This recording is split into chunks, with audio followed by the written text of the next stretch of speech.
Hey there, welcome to another episode of the Night Sky this week. This is for the week of December 28th. Welcome. Thank you so much for joining me. For those of you, happy holidays that are celebrating now with friends and family or by yourself, perhaps, with these crazy times that we're in. I hope you're having a great day. Thanks so much for joining me, spending a few moments of your time with me, Andrew Fazekas, the Night Sky Guy. Really excited. Last week in December, we're flipping into a new year. I think a lot of us are looking forward to that, getting into a new year. I know my family is, and thanks so much for being part of my stargazing family. Looking forward to a brand new year with lots of exciting things. But before we flip that page, we're still in 2020 last week, and maybe those of you that are celebrating a holiday, maybe you got a gift under that tree, perhaps binoculars or telescope, and or maybe a night sky guide, and you're looking to figure out what you can see in the sky in the coming days and weeks and months. And I think you're in the right spot, and I'll help you guide you into a lot of neat stuff that you can see in the sky. Easy things that you can look with just the naked eye, binoculars, and maybe perhaps with that new telescope that you got. I've got the chat room open, looking for folks everywhere. We've got folks from Ukraine, Minneapolis, Portugal, and England. Lynn is saying she's got cloudy and cold skies. I can relate to that. I'm talking to you live from Montreal, Canada. It is pretty cold, I'd say about -5 right now. And it's cloudy. I've been socked in. Here and there, some clear spots. Been able to do a little bit of stargazing since the last time we talked last week, but not too much. Spending a lot of time with family, just keeping it easy. But I'm so excited about this week too, because there's always things every week. It's unbelievable, the things that are happening in the heavens nonstop, and it doesn't matter what's going on down here on the earth. So thank you for joining me. Amal from Toronto is here. Avon from Arizona. Diane from Oregon. All over the world you guys are. So why don't we just dive in and see what we have this week up in the skies for us. So here we've got our sky as it is currently here just before sunset. We're going to go towards sunset. And one of the things that you will recognize on Monday, December 28th, is that there is a moon. There is a near full moon. We're not quite there. Full moon is on December 29th on Tuesday, but we're recording this on Monday, December 28th. So those of you who are on my live stream on YouTube, on Facebook, or Twitch, the moon will be rising not so long after sunset. So very much around your local sunset, the moon will be rising in the northeast, and will be playing a big part this week in things to watch. And as those of you that do join me regularly know that I like to use the moon as a guidepost. It's a really wonderful guide. Yes, it's loud, blaringly bright in the sky, and it can be a nuisance to a lot of different types of stargazing. I know that. I've been a stargazer all my life. Telescopes, binoculars, teaching, you name it, I've done it. And I know it can be blinding, but it can also be a wonderful guidepost for those that are new to the hobby. If you're unfamiliar with the sky, the moon is a fantastic place, not just to explore it itself, but use it to orient yourself to some other things in the sky, to get you going in the hobby of stargazing. So I love looking at the moon, and that's what we're going to be doing this week as well. Those of you that are just tuning in, I do have a surprise. Wait, and keep tuning in for the end of this episode, because I will be giving away another copy of my backyard guide to the night sky, published by National Geographic. So excited about this. So I will be giving another copy away to a lucky person, one of you, watching live today. So stick with me. And at the end of this episode, I'll be choosing a person. And so stay tuned for that giveaway. Maybe you'll be lucky. So getting back to the sky, December 28th, the moon is rising. But, you know, if we look towards the southwest, all that buzz that we had the last couple of weeks about our friends Saturn and Jupiter, well, they're still just absolutely beautiful in the southwest. If we look towards the southwestern sky, just after sunset, maybe about a half hour, 45 minutes after your local sunset, wherever you are, look for this beautiful pairing the next clear night this week. Now, I've got this set up for tonight, Monday 28th, December 20th, but this is something that this week is still going to be a thing you can watch in the sky. And of course, all the buzz on the 21st of December was that they were at this record epic close approach to each other in our skies, Jupiter and Saturn was. But now they have kind of slowly moved apart from each other. And as you can see in this image through this planetarium program, we can see how they're positioned. And it's really neat because if you look at where Saturn is, you can see that Saturn has kind of moved off to the side, lower right of Jupiter. Last week when they were in conjunction, Saturn was to the upper right of Jupiter. So Saturn is really pulling away from Jupiter. And the pair itself is getting closer and closer to the southwestern horizon and will be lost in the glare of the sunset. Very soon, in a matter of a week or two, you will not be able to see that very much. So this is something that you should be on the lookout in the next few days. Tonight, give it a try. It'll be really nice to see the pair together. And they're about a degree apart. So just to give you a heads up, what the difference is between what we saw last week and compared to what we're seeing this week. So when the two were in conjunction, meaning they were at their closest approach, Jupiter and Saturn, they were about 0.1 of a degree apart. Now, how much is that? That's about at less than 1/3 of the width of a full moon. So if you think of how wide the full moon is in your sky, right? That's about 30 arc minutes apart. Sorry, like a half a degree. And that's the width of a full moon.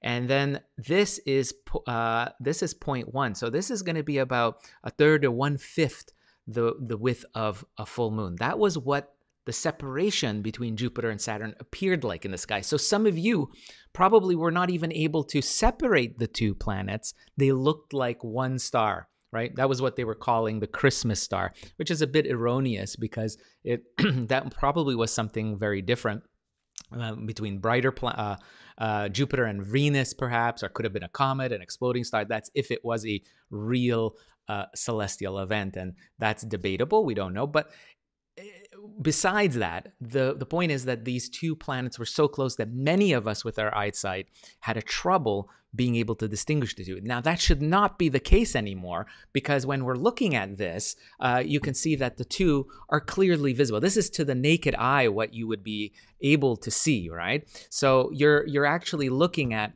what the two would be able to see. So here we can see the two close up. It's about a degree apart. So two disks of the moon would be able to fit side by side between Jupiter and Saturn. That's the spacing between the two. So really nice view. And of course, if you have a telescope, you'll get to see Jupiter much better. You see it as a disk. You see the cloud bands of Jupiter. You can see the rings of Saturn very clearly with that new telescope that you might have gotten under the tree, right? So that's something that's really beautiful to see. And of course, if we wait, let's say, move this forward after a few minutes as the skies darken, and this is like about 35, 45 minutes after your local sunset, we can see Jupiter still beautiful like that. And the moons of Jupiter would be on either side. On this image, it's not quite just dark enough yet, I think, for the moons of Jupiter to be visible. Let me see if I have them turned on. Let's see, put them on here. They should be there with the moons. But as you can see, not in this image here that I have, but the moons would be beside the planet on either side. And that's something that's visible through binoculars, really. That's something that you can see. So that's what's in store on Monday. Now, if we move over to Tuesday, and Tuesday, December 29th is when we will have a full moon rising in the east. Now, if I just get this at the right angle here, move it back here, you can see, move it up. There we, whoops, days, move this over an hour. There we go. And why is it red? I'm not quite sure here. Hold on. There we go. But it will be a full moon on December 29th. And it'll happen exactly at 10:28 p.m. Eastern time. So you just calculate that. That's 7:28 p.m. Pacific time on December 29th is the full moon, and it will be hanging around in the Gemini constellation. So all of that is happening in the east, northeastern sky at that time.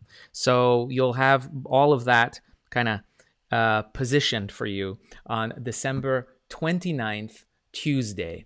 Now, what's interesting also is if we head into Wednesday, you'll see that the moon will still look near full, but what will be very cool is that it'll be positioned very close to two bright stars. And these bright stars are some of my favorite ones, definitely. And you can see I'm going to just lower the amount of stars that clutter the background that you won't be able to see with the naked eye or with binoculars, but you'll see Castor and Pollux, the two brightest stars in the constellation Gemini, the twins, and they represent the heads of the twins. So this is a very neat a clustering of objects, stellar and solar system objects. Solar system in the sense that the moon, Earth's companion, will be parked very close to it. Now it's a near full moon, so the glare will be bright. And this is going to be kind of neat to be able to see these stars. Can you see them from the glare of the near full moon? Do you need binoculars to see them? I'd like to hear from you. I wonder if you're going to be able to see these. And I think you should be. But the glare of the moon will be interesting. So again, this is Wednesday, December 30th is when that will be visible. Now, also the moon. Now, you know, when we're talking about a telescope that you perhaps got, or you have binoculars, there are lots of things that you could see on the surface of the moon. And some of the easiest things that you can look for are what are called mare, or seas. Ancient astronomers thought these dark regions on the surface of the moon was in fact these regions that were filled with water. But of course, we know that they're lava plains, actually. And if I zoom in on the moon, you can kind of see, this is kind of a view that you would get through binoculars, high magnification, through a telescope, perhaps, you would see these. And you can see these dark splotches. We're all very familiar with looking at the full moon and seeing them. But what they are really incredible, because those dark blotches on the moon that you can see even with the naked eye, they're lava plains. So they are fresher surfaces of the moon, meaning they're younger surfaces. They're not as ancient as some of the other parts of the moon that are battered with and filled with craters. I mean, there are craters in here, but not as many by far than in other regions.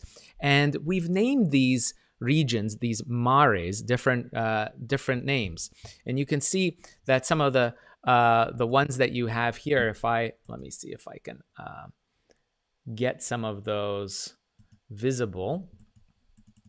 You can see on the western side, the left side of the moon, you've got some well-known, like the Imbrium, Mare Imbrium is this large one that you can see here. Then the Oceanus Procellarum is over here. It's hard to pronounce. Procellarum is this large one. Of course, this one is the Sea of Serenity, Mare Serenitatis. Serenitatis is an interesting one. Serenity, the Sea of Serenity. And next to it is, of course, the Sea of Tranquility, very famous for the Apollo landing. And you have other ones, the Sea of Crisis up here as well.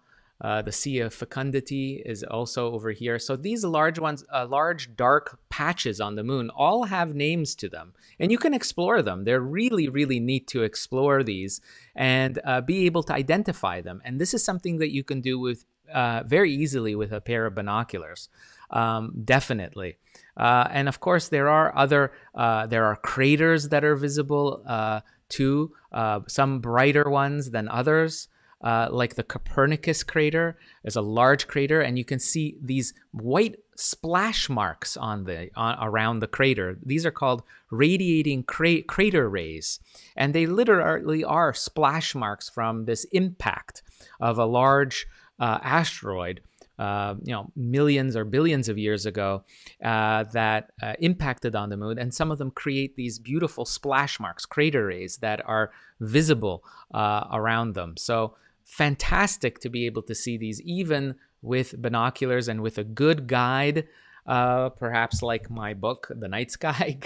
The guide to Backyard Guide to the Night Sky would help you. I've got moon charts in there that really just allow you to explore the moon, at leisure with binoculars or with that new telescope. It really makes it a lot easier to explore something in the night sky if you have a good guidebook. It's essential, and star maps, of course, as well. So check that out. The moon is going to be really great. Something you can do with your new telescope and binoculars. Look at the mare. See if you can identify the mare with the naked eye, with binoculars.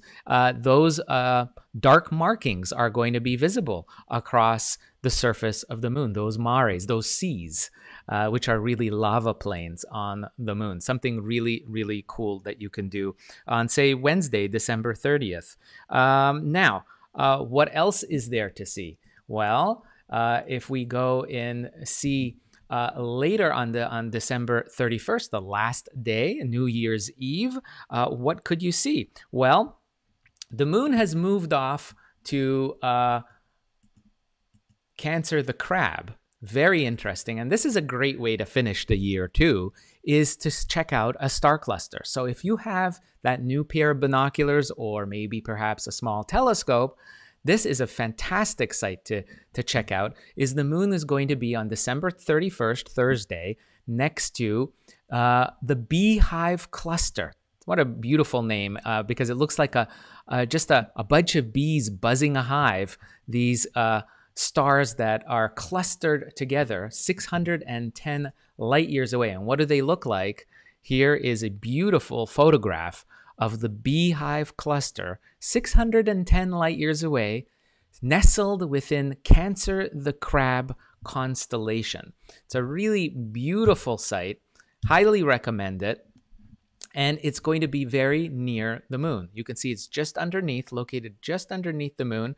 And you can use binoculars or telescopes to scan this distance. You can see the size of the moon and how many moons you think would fit here. Say 1, 2, 3, 4, maybe 4 to 5 moon disks below the moon is where the Beehive cluster. And so you can use the moon as a guidepost, as a measuring tool as well, and figuring out where to look for this star cluster. And it's something that you can use for many other beautiful sky treasures as well. Yeah, Rebecca, you like that, right? The Beehive cluster. It is a beautiful site. It's something that is one of my favorite views, and especially, you look at what it looks like. It's just gorgeous. It looks like a clustering of diamonds. And through a telescope, particularly a small backyard telescope, will show off this cluster in a wonderful way, and binoculars as well. And with the near full moon, I mean, we're past the full moon, obviously here. It's a waning gibbous moon, we call that. After it's become full and it's starting to smaller and smaller portion of the disk of the moon is illuminated, we call that waning, heading towards the new moon phase in 2 weeks.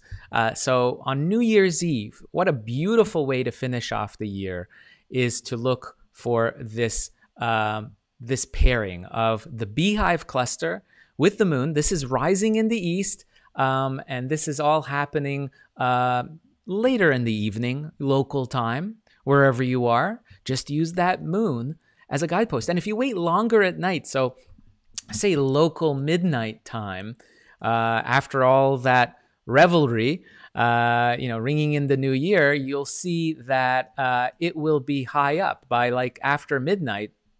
You'll be looking towards the high southern sky for that moon and Beehive cluster close up. You can see them right there in Cancer, the Crab constellation. So that's really cool. Cool way to end the year. And you'll notice a lot of really interesting other stars in the area as well. One that will be pinning down the area just to the lower right of the moon will be the star Sirius, the brightest star in the sky, one of the closest stars that we know of to the solar system, at just about 8.6 light years away. So that's really cool to be able to see that. The moon, again, being a guidepost and kind of getting you oriented in what the night sky has to offer. So another really, really interesting thing that you can see on Friday, let's see if we move back. Let me just see in a few hours, and then we move into the next day.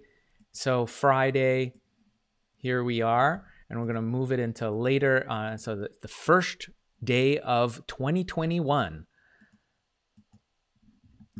You will see later at night, and this is, I would say, is around 11 o'clock, 12 o'clock on January 1st, Friday. You'll see that the moon is heading towards a position right in front of the mouth of Leo the Lion. Leo the Lion constellation. Again, this is in the east, and pinning down Leo's heart is the star Regulus. Regulus is a bright star, blue-white star. You can't miss it. It's about 79 light years away. Beautiful blue-white star. Just gorgeous. Looks like a blue-white diamond shining. And that marks the heart of Leo the Lion. It used to be called Cor Leonis in Latin, the heart of the lion. Now it's called Regulus.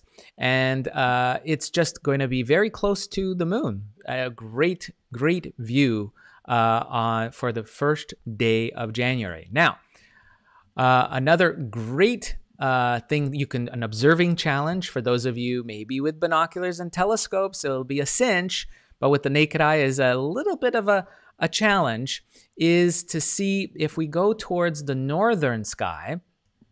And those of you in the northern hemisphere, this is for you, my friends, stargazing friends in the northern hemisphere. Look for, I'm going to maybe head a little bit earlier in the evening, or later, I should say, about midnight again. On Saturday and Sunday, something you can try is look for the middle star in the Big Dipper, the tail of Ursa Major, the Big Bear, in the tail section, the back end here. And if you look at the Big Dipper, the handle of the Big Dipper marks the tail of the Big Bear. And what's really cool is the middle star in the handle. If I'm zooming in, as you can see, that middle star, let me zoom out a little bit for you, and you can see there's the 3 stars that mark the handle of the Big Dipper. But that middle star is interesting because it's not just one star. It's actually a pair of stars. And you can see 2 stars with the naked eye if you have good vision. This is a good vision test. And it's an observing challenge I put out to you guys. Can you see 2 stars marking the middle star of the handle of the Big Dipper. So here's the Big Dipper. It'll be low in the sky in the northeast, late at night, and you look for the end star of the handle, and then the second star right there, called Mizar, is actually a pair of stars. And you can see its pair member is named Alcor. Alcor and Mizar is a beautiful pairing of stars that you can, many of you, separate with just the eye. It's a great vision test. Try it out. Ancient hunters used to, when they had their teaching their young apprentices to go out on hunting trips. This is ancient humans used to do this as a test. And if they could tell the difference between, if they could separate these two stars and see two stars instead of one, they had good enough vision, they felt, that they could go out and go hunting by themselves on hunting expeditions. And so ancient humans used this as a vision test. So I think it's really cool. Can you see two stars, Mizar and Alcor, or do you see one? And it really depends on your eyesight. Now, to make it easy, if you have binoculars, you'll see something like this. You'll be able to separate the two easily. Alcor and Mizar will appear as two separate stars.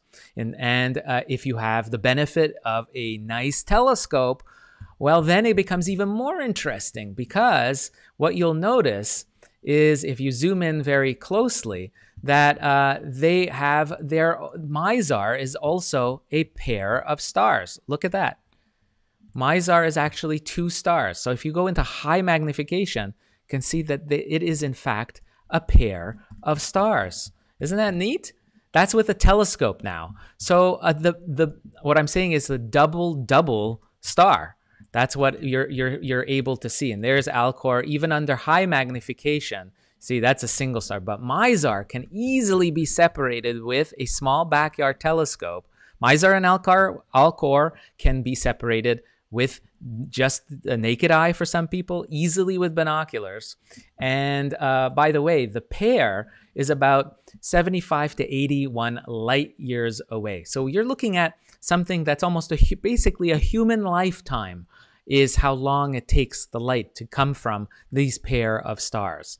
It's really fascinating. And where is all this action happening? In the handle, the second star in the handle of the Big Dipper. That's an observing challenge I have out for you this week. Try it out anytime this week, but maybe perhaps with the moon out of the way later in the week, after the 1st of January. And to round out the week, guess what? We've got, what else do we got? Is a meteor shower. The Quadrantids. Now, the Quadrantid meteor shower, funny name, hard to pronounce, is what I like to call is the New Year's shower. So what a great way to kick off the new year, with a shower peaking on January 2nd, Saturday night, into early Sunday morning, January the 3rd. This is a beautiful yearly event, and it's something that you can expect sometimes upwards of 60 to 80 shooting stars per hour, but with the moon shining in the sky in the late hours. Let me just move this to January 2nd, and we'll look at it in the late hours. This is around 11. You can see that the moon will be shining high in the sky. This will, unfortunately, the moon's bright glare will drown out a lot of the views that you have. As you can see right here, there's the moon. The waning gibbous moon will be up high in the sky late at night. And so maybe perhaps the best time to see it will be earlier in the evening. So as soon as darkness falls on Saturday night, January 2nd, look for the New Year's meteor shower falling. You can expect maybe up to 20, 30 shooting stars. We don't really know. Count them. See, share with me. I'd love to hear what you can see. But the New Year's shower is usually very good, quite prolific, but a lot of people don't hear about it because guess what? It's during the holiday season and it's smack dab in the middle of winter for a lot of us. This is best seen in the northern hemisphere, but those of you in the southern hemisphere, you're not counted out. You'll still see straggler shooting stars, no doubt about it. But the most action is going to be visible for right across the northern hemisphere. So do watch for that. So amazing stuff Amazing stuff. Lots of things to see in the sky. So with that, I think it's time for a giveaway. So I've got my backyard guide to the night sky. It's a fantastic guidebook that I've so excited to have been able to put together with the help of National Geographic, amazing folks there, my publisher.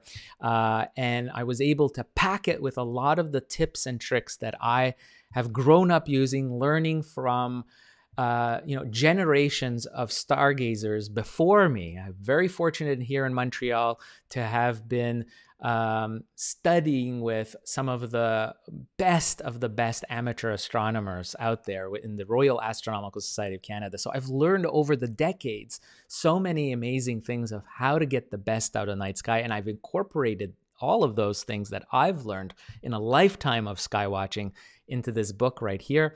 And I'd love to give a copy away to one of you. And I will give away this copy to the 10th person that says the words clear skies in the comment. Clear skies to the 10th person. After this show, I'll make sure I'll look and I will contact you personally, the winner.